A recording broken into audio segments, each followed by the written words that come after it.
So I wanted to do a little follow up to a short that I did about like how to cope with having an off night as a drummer, and I think this is extensible to some degree to other instruments and extensible also to just other pursuits besides playing a musical instrument. But I'm going to mostly talk about kind of like an attitude and checklist, sort of quick checklist to try to get back on track when things are not going according to plan.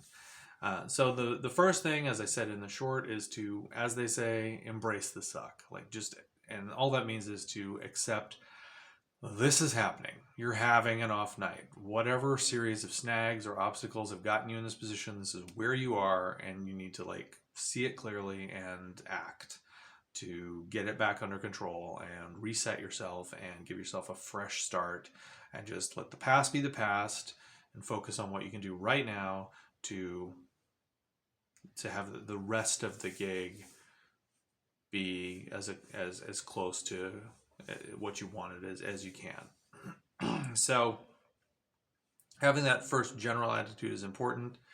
And then trying to get back to basics is also important. Like whatever else is going on, whatever other hurdles you've got and whatever other specific problems you may need to address or solve, like to just think, okay, this may not be my A plus night, but at my B plus, I'm still good enough to carry this off, to pull this off, and have the confidence that, okay, so while I'm trying to figure out other things and while I'm trying to get back on track, I am not going to lose sight of my fundamentals. I'm going to lock in. I'm going to be tight. I'm going to be as close as I can to, the basic things I need to supply, that I need to groove. I need to lock in. I need to have good time. I need to have good dynamics. I need to be fluid. I'm going to do the things I do. I'm going to listen, I'm going to listen as well as I can to everything that's around me. I'm going to put myself in the right position, and I'm going to be tasteful, musical, continue to just try to deliver what the other musicians need from me while I work out the rest of this. Okay, so then here's kind of like the trying to figure out whether or not these things play a role. And I'm not talking about something where there's like an obvious disastrous problem, like a piece of the venue has fallen down on my drum set. Not that sort of thing where it's like, well, obviously we need to fix that, don't we? First thing, we need to fix that. Or how am I going to cobble together half a drum set from the non-destroyed pieces? That's a whole different kind of thing. I just mean like something's off, you're off, it's not going right. And in my experience, that usually comes down to a handful of things. Presuming that you are prepared enough. But let's talk about one where what you've run into is you're not quite as prepared as you'd like to be. And that happens to me, a fair amount in the situations where I'm filling in as a drummer, where I'm called to be a sub, and I'm discovering that maybe I've bit off more than I can chew, or there's some stuff that's going on that I'm not really ready for or reacting to quickly enough or musically enough. So in situations like that where it's like this music's more complicated than I thought it was going to be, or I didn't get a chance to hear these songs, and so this is more unfamiliar and I'm feeling lost, then what I'll do is sort of focus on what are the basics of that role. Okay, I need to be reactive. I need to lock in. I need to pay attention. I need to have my eyes open, my ears open. I need to be looking for cues. I need to be ready to stop on a dime. And I'm gonna play within myself. I'm not gonna overextend. I'm not gonna like presume to do like, oh, this feels like a big fill right here. I'm gonna groove. I'm gonna lock in. I'm gonna look for cues. I'm gonna be looking for the song to end. I'm gonna be looking for anything about okay, if I'm getting the sense they have a lot of stop times. They have a lot of ensemble hits. I'm going to be looking for where those things happen. I'm going to do my best to either nail it or get out of the way for those kind of things, and to look like I know what I'm doing, and to get right back in, and to be, again, looking for the groove, the feel, keep it tight, lock in with the bass player, lock in with the other musicians, listen to what's going on, listen to, the singer as far as like being kind of the conductor for the intensity and the energy level, trying to match that. Just getting back to basics, just doing my best to be a shadow that fits in to the whole picture. Um, Another kind of obstacle that is often the case is my monitor mix is giving me fits. So most monitor mixes, like I have a pretty wide ballpark for what's acceptable, but then sometimes stuff is off to the point that it is affecting me, and I might need to like take a moment and realize this is a bigger problem than I want to admit, or that I'm trying to be easy. I'm trying to just like not make waves, but I actually need this to get fixed. So for me personally, that can include things like I don't need to hear my drums in my monitor mix in almost any situation. My drums are right here. I can hear them just fine. I don't need, and it's probably, maybe it's getting in the way of me hearing other things because whatever. It's like an element that I could get rid of, and suddenly everything else is 50% clearer to me.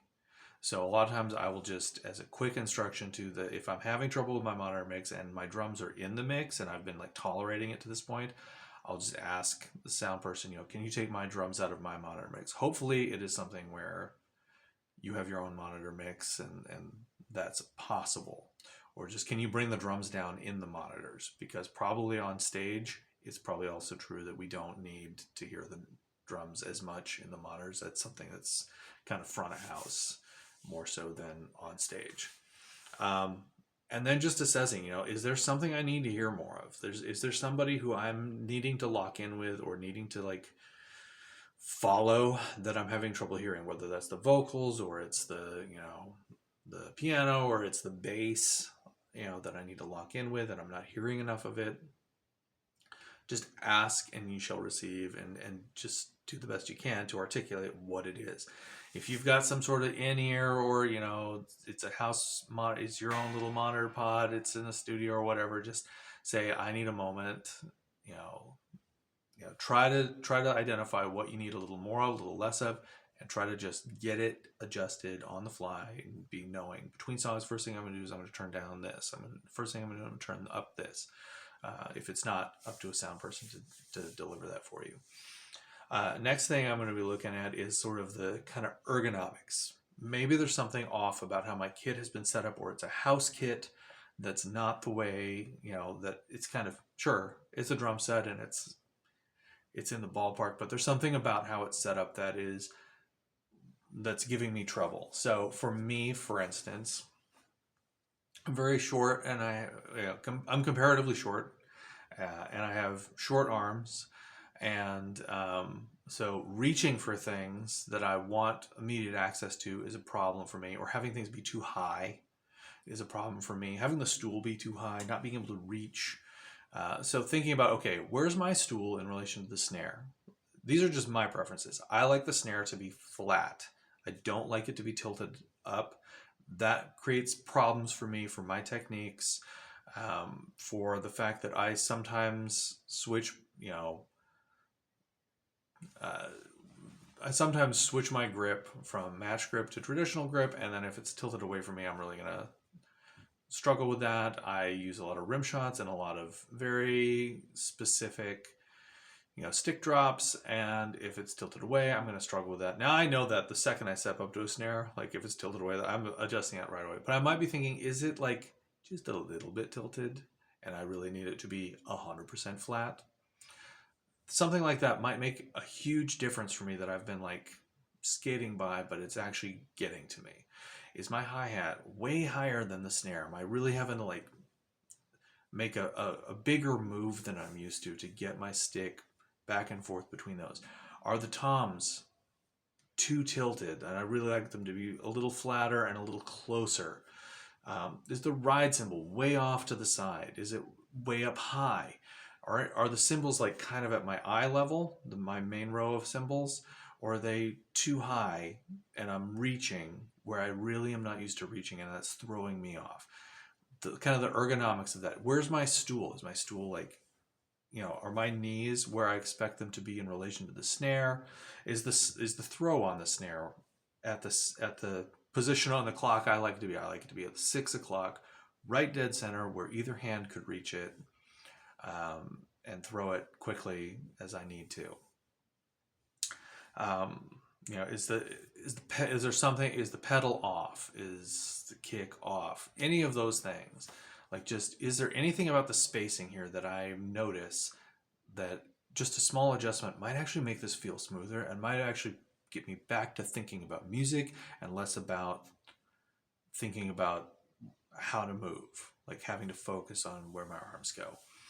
And then it's just, kind of thinking about, like, again, what you've prepared to do and whether or not you're executing on that, and just sort of taking out breath and saying, okay, do I have notes I need? Am I able to read what I need to read? Any other kind of overriding consideration, do you have a line of sight that you need to adjust? Just whatever comes to mind about those other things. Obviously, if you know that there's a problem, be thinking about, is there some small thing I could do that might make this, if not solved, better?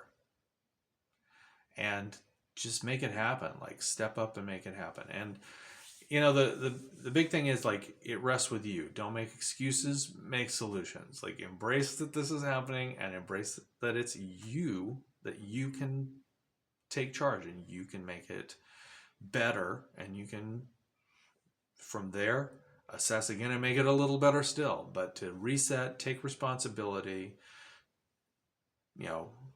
get back to your basics, and then piece by piece get the thing back on track. So I know I was a little discombobulated at the end, but hopefully that's helpful. Hopefully that's some food for thought, and good luck to you out there. It's a rough time, but you are good enough, and you're B+. Hey, your B+ is somebody else's A+, so just stick to it, do your best, and live to fight another day.